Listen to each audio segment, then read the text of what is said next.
이 아침에 하나님께서 우리에게 주시는 말씀은 신약성경 고린도전서 3장 1절에서 9절의 말씀입니다. 형제들아, 내가 신령한 자들을 대함과 같이 너희에게 말할 수 없어서 육신에 속한 자 곧 그리스도 안에서 어린아이들을 대함과 같이 하노라. 내가 너희를 저주로 먹이고 밥으로 하였노니 이는 너희가 감당하지 못하였음이거니와 지금도 못하리라. 너희는 아직도 육신에 속한 자로다. 너희 가운데 시기와 분쟁이 있으니 어찌 육신에 속하여 사람을 따라 행함이 아니리요. 어떤 이는 말하되 나는 바울에게라 하고 다른 이는 나는 아볼로에게라 하니 너희가 육의 사람이 아니리요. 그런즉 아볼로는 무엇이며 바울은 무엇이냐? 그들은 주께서 각각 주신 대로 너희로 하여금 믿게 한 사역자들이니라. 나는 심었고 아볼로는 물을 주었으되 오직 하나님께서 자라나게 하셨나니 그런즉 심는 이나 물 주는 이는 아무것도 아니로되 오직 자라나게 하시는 이는 하나님뿐이니라. 심는 이와 물 주는 이는 한 가지이나 각각 자기가 일한 대로 자기의 상을 받으리라. 우리는 하나님의 동역자들이요 너희는 하나님의 밭이요 하나님의 집이니라. 아멘. 오래전에 목적이 이끄는 삶의 저자인 세들백 교회 릭 워런 목사님의 세계적인 그 스터디셀러가 된 적이 있었습니다. 저도 이 책을 한글판으로 읽고 영어판으로도 읽었는데 그분이 이런 말을 했습니다. 교회는 좌석수에 의해서가 아니라 파송 능력에 의해 평가되어야 한다 하는 말을 했습니다. 이 말은 한 교회가 제대로 교회의 사명을 다하고 있는가를 알려면은 얼마나 많은 교인들이 예배당에 모여 있는가가 아니라 얼마나 많은 교인들이 세상 속에서 그리스도의 제자로서 살고 있는가 보아야 한다 라고 하는 뜻입니다. 이 말 속에서 우리는 얼마나 많은 교인들이 세상 속에서 그리스도의 제자로서 살고 있는가, 우리가 얼만큼 그리스도의 제자로서 살고 있는가, 이것이 교회를 규정짓는 것이다 이렇게 말하고 있습니다.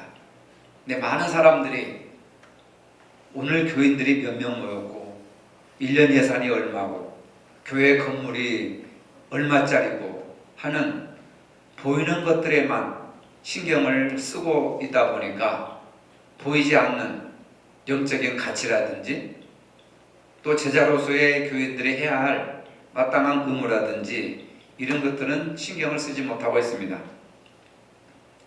성경은 두 가지 종류의 인간상에 대해서 말하고 있습니다. 사도 바울이 고린도전서에서 구분한 인간상은 육에 속한 사람과 영에 속한 사람입니다.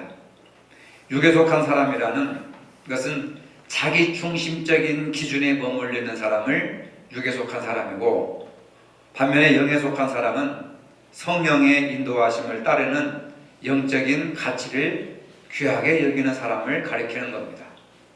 육에 속한 사람도 예수 믿는 사람이고 영에 속한 사람도 예수 믿는 사람입니다. 그러나 육에 속한 사람은 자기중심적인 사고방식에 머물러 있는 사람을 육에 속한 사람, 영에 속한 사람은 자기중심적인 가치관을 넘어서서 성령의 어떤 영적인 가치를 귀하게 여기는 사람을 영에 속한 사람이라 이렇게 말하고 있습니다. 오늘 우리는 본문의 말씀을 통하여서 나는 어떤 마음을 갖고 있으며 어느 쪽에 속한 사람일까를 생각해야 합니다. 자기중심적 기준에 의해 판단하는 사람은 영적인 가치를 이해하지 못합니다. 세상의 일에 매여있는 사람은 하나님의 일을 알 수가 없습니다. 모든 것들이 어리석게만 보일 따름입니다. 십자가의 도가 어리석게 여기고 주일날 교회 나와서 예배드리는 것을 어리석게 여기고 주일날 학원에 안 가고 주일날 가게 문 닫는 것을 어리석게 보인다는 것입니다. 사도 바울의 서신을 받을 무렵에 고린도 교회 교인들은 대부분 육에 속한 사람들이었습니다. 믿음의 수준이 아직 영적인 진리를 깨닫지 못하는 어린아이와 같은 상태를 말하는 겁니다. 고린도 교인들의 신앙이 성장하지 못한 까닭이 무엇인지, 지금 우리의 믿음의 수준이 아직도 육신에 속한 채 머물러 있는 것은 아닌지 함께 생각해 보자는 겁니다. 고린도전서 1장 12절에 의하면 고린도 교회 안에는 바울파, 아볼로파, 게바파, 그리스도파라고 하는 4개의 파로 교회가 나누어져 있었습니다. 이런 분파는 믿음에 따라, 말씀에 따라 된 것이 아니라 우리가 어떤 지도자를 추종하느냐, 어떤 사람을 지도자로 삼느냐에 따라서 교회 안에 분파가 나뉘어져 있었습니다. 바울파는 바울이 그 교회의 개척자이기 때문에 당연히 바울을 따르는 사람들이 있었습니다. 아볼로파는 사도행전 18장 26절에 의하면 아볼로는 공부를 많이 하고 성경에 능통한 자고 말을 너무너무 잘하기 때문에 교인들에게 인기가 좋아서 아볼로를 따르는 사람들이 있었습니다. 게바는 베드로를 말하는데, 베드로는 예수님의 수제자고 예수님의 일거수일투족을 그림자처럼 따라다니면서 예수님에 대해서 제일 잘 알기 때문에 베드로를 추종하는 파들이 있었습니다. 그리스도파는 아무리 그렇더라도 예수님만큼 더 정확하게 예수님을 아는 사람들이 어디 있겠느냐. 그래서 우리는 예수님을 우리는 따르는 그리스도파를 만들자 해가지고 그리스도파로 나뉘게 되었습니다. 그러니까 작은 교회 안에서 바울파, 게바파, 그 다음에 아볼로파, 그리스도파, 이 4파로 나뉘어져 가지고 서로 갈등을 겪는 거예요. 문제는 그 지도자들이 복음을 해석하고 성경 말씀을 가르치는 것이 제각각 다르다는 겁니다. 복음을 각기 다르게 해석하고 그 해석의 차이로 인해서 날마다 교회 안에는 분쟁이 가속화되었습니다. 바람잘 날이 없었습니다. 고린도 교인들은 지혜를 최고의 덕목으로 내세웠습니다. 자기들의 생각에, 자기들의 기준에 맞지 않으면 모든 게 다 잘못된 것으로 지식의 독선을 가지고 있었습니다.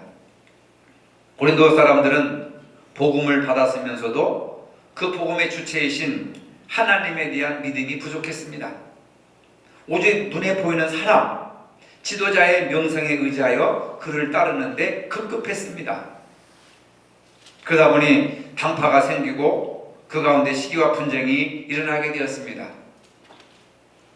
성경 어디에도 예수님께서 대형교회에 유명한 목사님을 따라다니면서 신앙생활해라, 성경 어디에도 그런 내용이 하나도 없습니다. 오직 너희들이 나를 따르거든 자기를 부정하고 자기 십자가를 지고 나를 따를 것이니라. 원수까지도 사랑하고 나를 따를 것이니라. 이런 말씀을 하셨지, 사람에 따라서 분파를 만들고 파당을 만들고 교회 안에 갈등을 일으키고 분쟁을 일으키라고 하는 그런 내용은 전혀 없습니다. 근데 복음서와는 달리, 예수님의 명령과는 달리 오늘 현대 한국교회를 보면은 복음을 따라 믿는 사람들이 아니라 교파와 지도자와 교회 사이즈에 따라서 믿는 사람들이 허다하다는 겁니다.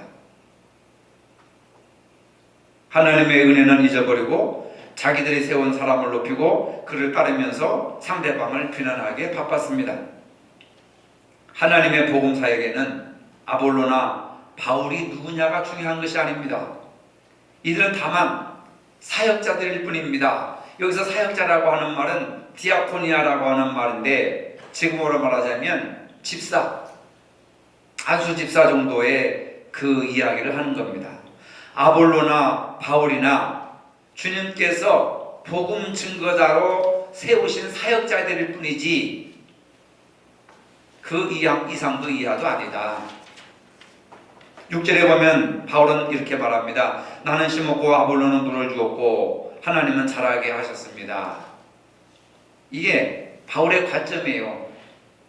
내가 아볼로보다 높은 것도 아니고 아볼로가 나보다 낮은 사람도 아니다.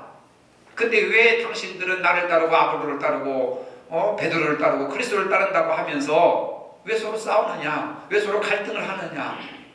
중요한 것은 복음을 증거하고 복음대로 살아가는 것이지 지도자가 중요한 것은 아니다. 복음을 위해서 나는 물을 주었고 나는 심었고 아볼로는 물을 주었고 하나님이 식물을 자라게 하셨다라고 하는 겁니다. 바울은 사역자들의 역할 분담을 이야기합니다. 동역을 말합니다. 교회는 서로 동역하는 것이 하나님의 뜻입니다. 바울은 심었을 따름이고 아볼로는 물을 주었는데 실제적으로 중요한 것은 누가 자라게 하였느냐, 누가 자라게 하였느냐 하는 점입니다. 하나님이 성장을 주도하시는 분입니다.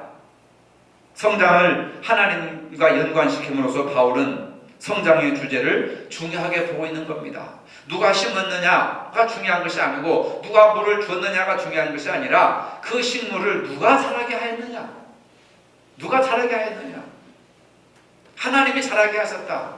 그러니 심은 바울도 중요한 것이 아니라 물을 주는 아볼로가 중요한 것이 아니라 자라게 하시는 하나님이 중요한 것이다. 교회는 하나님이 중요한 것이고 하나님이 높임을 받아야 되지 바울이 중요하고 아볼로가 중요한 게 아니다 그 말이에요.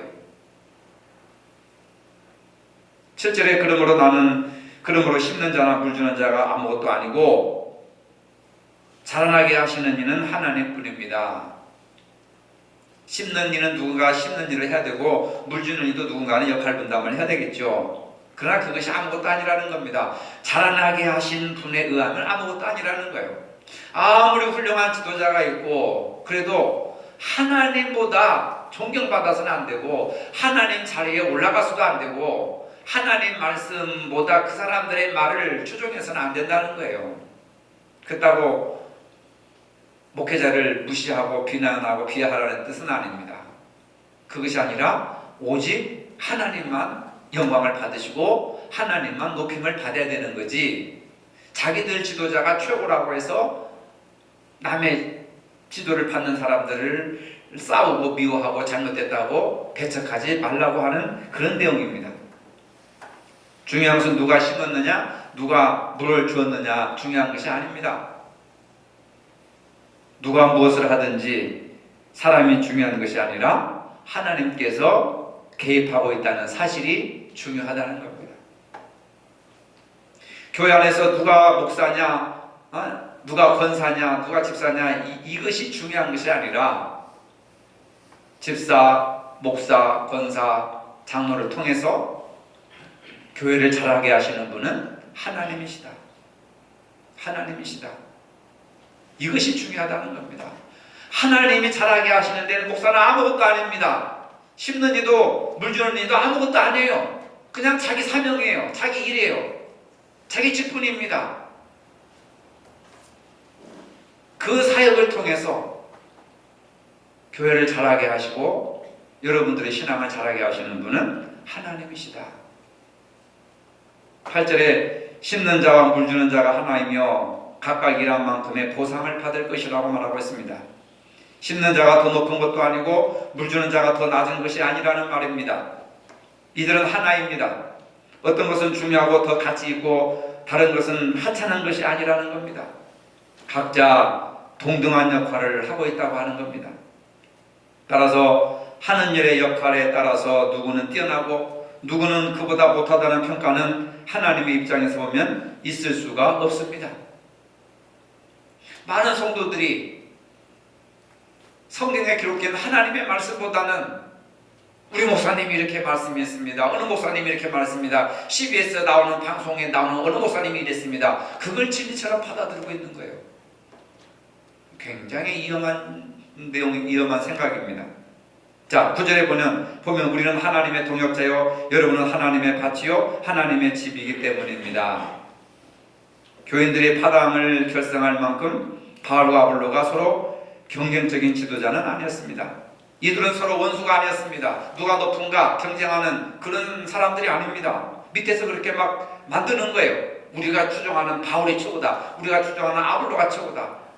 또 베드로가 최고다. 막 이렇게 하니까 싸울 수밖에 없는 거죠. 그런데 바울은 모두가 다 하나님의 동역자들입니다. 우리 모두는 다 하나님의 동역자들입니다. 고린도인들은 하나님의 밭으로서 바울과 아볼로가 땀을 흘려 경작하는 터전이라는 겁니다. 고린도인들은 하나님의 집으로서 지도자들이 협력하여 세워야 할 건축물이라고 하는 것이죠.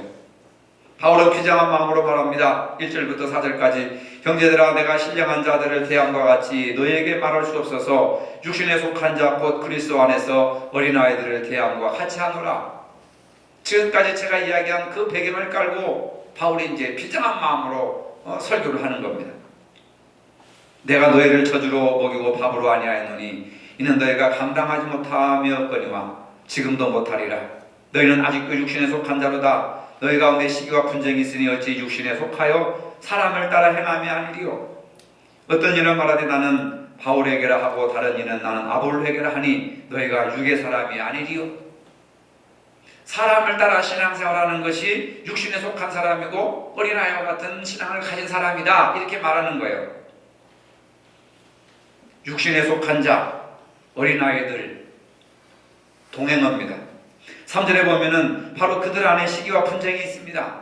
육신에 속하고 어린아이와 같으니까 맨날 싸우는 거죠. 어린아이들 보세요. 먹을 것 갖고 싸웁니다. 세계 평화를 가지고 싸우지 않습니다. 핵 문제 가지고 싸우지 않습니다. 통일 문제 가지고 싸우지 않습니다. 먹을 것 더 많이 먹으려고 싸웁니다. 교회 안에서 파가 나는 것은 신앙이 미성숙하다고 하는 증거입니다. 이를 극복하기 위해서는 하나님 중심의 신앙생활을 해야 됩니다. 우리의 신앙이 하나님 중심의 신앙이 아니면 그건 잘못된 겁니다. 모래에 지은 집과 같아서 조금만 바람이 불고 풍랑이 닥치면 모래 위에 지은 집은 흔적도 없이 사라져 버립니다. 오늘의 상황도 고린도 교회 못지않게 파당의 문제가 심각합니다. 많은 교회가 서로 연합되지 못하고 갈등하고 분리되어 나가고 있습니다. 이로 인해서 사회로부터 비난을 받고 기독교가 점점 외면을 당하고 있습니다. 교회의 분열, 교단의 분열, 사실상 신학적인 문제라기보다는 지도자의 문제 혹은 교인들의 파당적인 성향에 기인한다고 볼 수가 있습니다. 이러한 파당적 성향은 성장의 관점에서 볼 때 아직도 어린아이의 단계에서 벗어나지 못하고 있습니다. 한국 교회가 100년을 넘는 상당한 세월을 흘려보냈음에도 불구하고 아직도 교회 안에서 일어나는 일들은 너무나도 유치한 일들이 많이 일어나고 있습니다. 참된 성숙은 자기와 다른 신앙의 유형을 받아들일 수 있어야 합니다. 자신의 소위 영적이라고 주장하는 사람은 육적인 사람들을 용납할 수 있어야 합니다. 자신의 신앙적 입장이 중요한 만큼 다른 사람의 신앙적 입장도 중요합니다. 자신의 것만이 옳다고 고집하고 주장할 때 교회의 일치는 사라지고 공동체의 연합도 찾을 수가 없습니다. 여기서 또 한 가지 주의 깊게 보아야 할 점은 바울이 고린도 교회 분파의 문제를 사람의 문제에서 신앙의 성숙의 문제로 연결시킨다고 하는 것에 중요한 관점이 있는 겁니다. 바울이나 아볼로나 베드로나 그리스도가 문제가 있어서 교회가 분파가 형성되는 것이 아니라 그 사람들에게 문제가 있는 것이 아니라 신앙 성숙에 문제가 있다. 바울은 한 단계 높이 또 나가는 거죠. 신앙 성숙에 문제가 있다. 물론 파가 갈라지는 것도 지도자들에게 문제가 있지만 그보다는 신자들이 얼마나 진실하게 성숙되어 있느냐에 따라 달라진다는 겁니다. 성도들이 성숙하지 못하니까 소금물을 분사해서 코로나 바이러스를 예방할 수 있다고 하니까 모두가 다 입을 짝짝 벌리면서 벌리고 서 있는 사람들이 뉴스를 통해서 보지 않았습니까? 지난주에 페이스북에 올라온 글입니다. 기사가 났으니까 실명을 공개하는데 강남의 큰 교회에서 운영하는 기도원입니다. 우리나라 강남이면 제일 부자들이 사는 동네고 제일 인테리들이 사는 하이클래스가 사는 그런 상류층들이 사는 사회인데 여의도 순복음교회 조영기 목사 처남이라고 하는 하여튼 목사가 아주 대형 교회를 가지고 있는데 기도원에서 이런 설교를 했습니다. 예배를 드리면 천국에서 신선한 공기가 내려와서 우리의 정신을 맑게 하니 예배 시간에 마스크를 쓰지 말라고 하면서 예배 시간에 마스크를 쓴 사람들의 손가락질하면서 마스크를 벗으라고 했습니다. 나는 그런 발상을 어떻게 하는지 참 신기하기만 해요. 예배를 드리면 천국에서 신선한 공기가 이렇게 쫙 내려오니까 예배 시간에 마스크를 벗어라, 그런 설교를 했습니다. 코로나 때문에 예배를 쉬는 교회 목사는 또라이다, 그대로 기사대로 제가 얘기를 합니다. 그런 교회는 다니지 말라, 이렇게 설교를 했습니다. 여러분 어떻게 생각하십니까? 이 말씀에 아멘 하십니까? 저는 이건 상식적인 설교가 아니라고 생각합니다. 이러한 설교가 미디어를 통해서 세상에 전달되었을 때 교회는 매우 이상한 집단으로 보일 수 있습니다. 댓글은 뭐 말할 필요도 없이요. 그 기사를 통해서 보면 이런 설교를 듣고 아멘을 합창하고 있는 교인의 수준이 세상에 그대로 드러나고 있습니다. 조금만 상식을 가지고 조금만 합리적인 생각을 가진다고 한다면 이건 목사님 설교를 잘못하고 있구나, 너무 비약적인 얘기를 하고 있구나. 아니, 신선한 공기는 에어컨을 통해서 또 공기청정기를 통해서 오는 것이지 천국에서 오는 게 아닙니다. 예배 시간에 마스크를 벗으라고 하는 건 비상식적인 얘기죠. 우리 의사이신 우리 이승기 집사님께서 예배 시간 전에 그랬잖아요. 마스크를 쓰고 예배를 드려라. 이게 과학적이고 합리적인 이야기입니다. 근데 그 사람들은 이런 말을 하면 믿음이 없다고 생각하는 거예요. 그래, 믿음이라는 게 뭡니까? 다시 정립을 해야 된다, 그 말입니다. 자꾸 세상을 부정하고 과학을 부정하고 의술을 부정하는 것이 믿음이 아니에요. 그래가지고 코로나 확진 판정이 나면 어떻게 되겠습니까? 교회가 10배, 20배, 100배 욕을 얻어먹잖아요. 그걸 거슬르게 이야기하는 것이 믿음이 아니라니까요. 거기에 아멘하는 것이 신앙이 아니란 말입니다. 교인들의 신앙이 너무 수준이 낮아요. 원시적인 사고방식에 머물러 있다, 그 말입니다. 요즘 또 뉴스에 나오는 것, 전라남도 어디에서 일어난 자기가 자칭 재림예수라고 해가지고 뉴스 나오지 않습니까? 일을 열심히 해야 천국에 간다 해가지고 학교도 안 보내고 노동력을 착취하고 월급을 다 착취하고 고발당한 사이비 교주가 있지 않았습니까? 왜 이런 일들이 한국 교회 안에서 반복적으로 발생하고 있습니까? 목사가 성경을 말하는 것이 아니라 자신의 생각을 말하고 있기 때문에 그렇습니다. 이만희가 신학을 공부했습니까? 신학교 문체에 가보지도 못한 무식한 사람입니다. 그러니까 신학을 모르니까 신비주의를 자꾸 빠지는 거예요. 말도 안 되는 얘기를 하는 겁니다. 근데 사람들이 그걸 또 믿게 되는 거예요. 신앙과 믿음이라고 하는 것은요, 합리성이 있는 것이고 보편성이 있는 것이야. 좀 어려운 말이지만 보편성이 있어야 되는 겁니다. 보편성이라는 것은 모든 사람들이 공감하는 것이 진리가 되는 거예요. 기독교인들만 믿고 세상 사람들은 안 믿는 것은 진리가 아닙니다. 모든 사람들이 다 인정하는 것이 진리예요. 소금물을 분사하면 코로나 바이러스를 퇴치할 수 있다. 이건 진리가 아닙니다. 왜? 그 목회자 사모 한 사람의 믿음이지 의사들이 볼 때는 택도 없는 얘기다. 과학적이도 않고 이건 의학적으로 틀리다.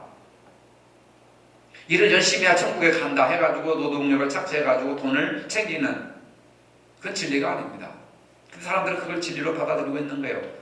믿음 안에 있는, 소위 믿음 안에 있다고 하는 사람들이 너무 잘못된 길로 가고 있습니다.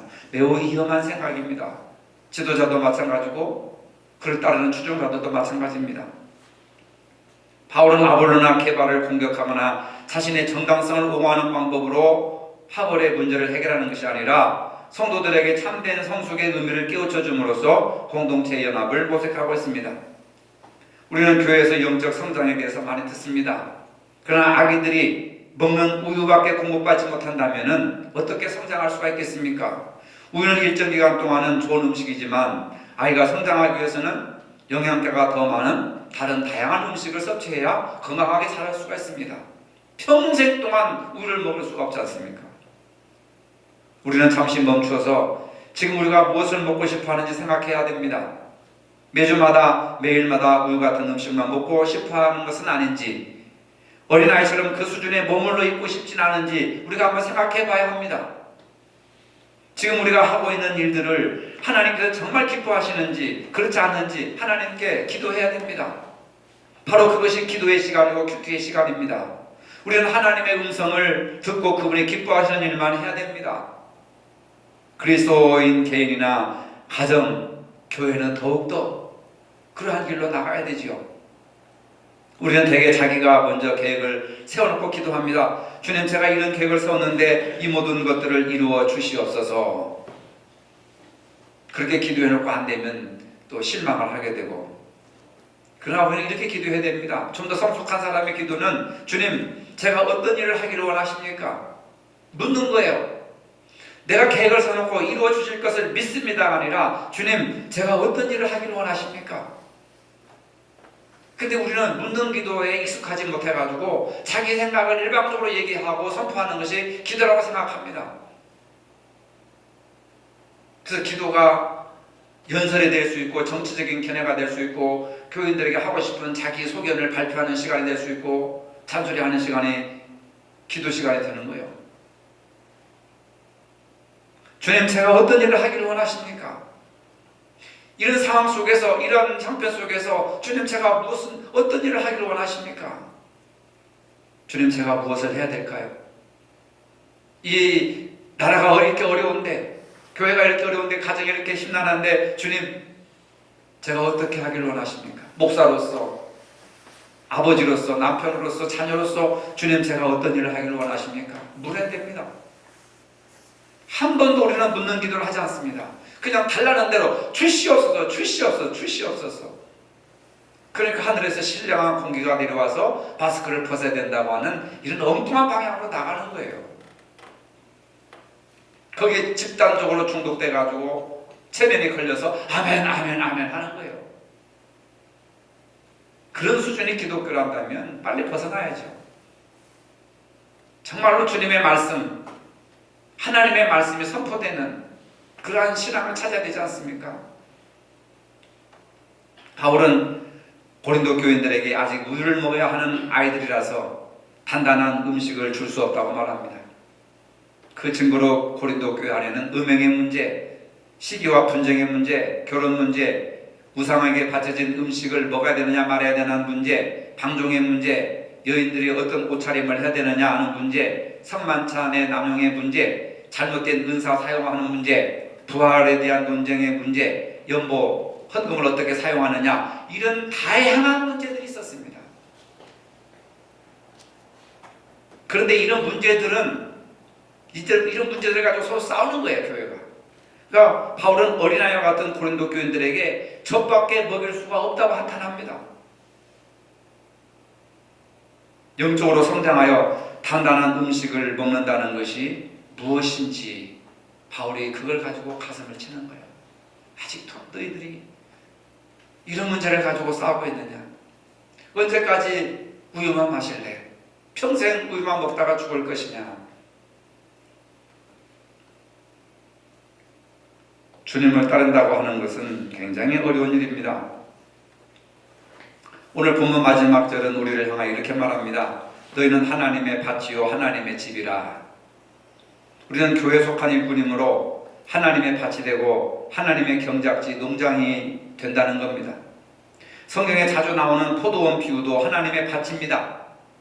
사람을 얘기하는 거예요. 사람의 상태를 말하는 겁니다. 우리는 부름받은 일꾼으로서 풍성한 열매를 맺어야 되고 결실을 해야 됩니다. 우리는 하나님의 집입니다. 만인이 기도하는 집입니다. 교회가 하나님의 집이듯이 내 안에서 자녀된 우리도 하나님의 집이라고 하는 겁니다. 하나님의 집을 반석에 세우고 영원한 상을 받는 일꾼들이 되어야 합니다. 설교 서두에 말씀드렸듯이 리워런 목사님의 말을 다시 한번 생각해 봅니다. 교회는 좌석수에 의해서가 아니라 파송 능력에 의해서 평가되어야 한다. 세상에 나가서 우리가 어떻게 살아가느냐, 삶의 방식에 의해서 교회는 평가된다 하는 것을 여러분들이 깊이 깨달으시고, 교회 안에서 예배를 1시간 드렸느냐, 이것도 중요하지만 일주일 동안 세상에서 우리가 어떻게 살았느냐, 어떻게 빛과 소금의 식물을 감당하고 선한 영향력을 행사하고 그리스도를 증거했느냐, 그리스도를 우리의 삶 속에서 보여주었느냐, 이것에 따라서 교회의 평가가 달라진다고 하는 것을 꼭 명심하시기를 바랍니다. 걸어가신 아버지, 현실에서 신앙인으로 살아간다고 하는 것은 매우 힘든 세상이 되었습니다. 주의 예배를 드리는 것조차도 눈치를 봐야 하는 세상입니다. 이러한 때 서로를 존중하며 각기 맡은 일에 최선을 다하는 성숙한 인격을 갖게 하여 주시옵소서. 어린아이를 벗어나서 육신에 속한 자에게서 영적으로 성숙한 자의 모습으로 자랄 수 있도록 인도하여 주시옵소서. 예수님의 이름으로 기도합니다. 아멘. 이제는 우리 주 예수 그리스도의 은혜와 하나님 아버지의 무한하신 사랑과 성령님의 교통하심이 육에 속한 자가 아니라 하나님과 함께 동역하는 영에 속한 자가 되기를 원하는 모든 성도들 머리 위에 이제로부터 영원토록 함께 하시기를 축원하옵나이다. 아멘.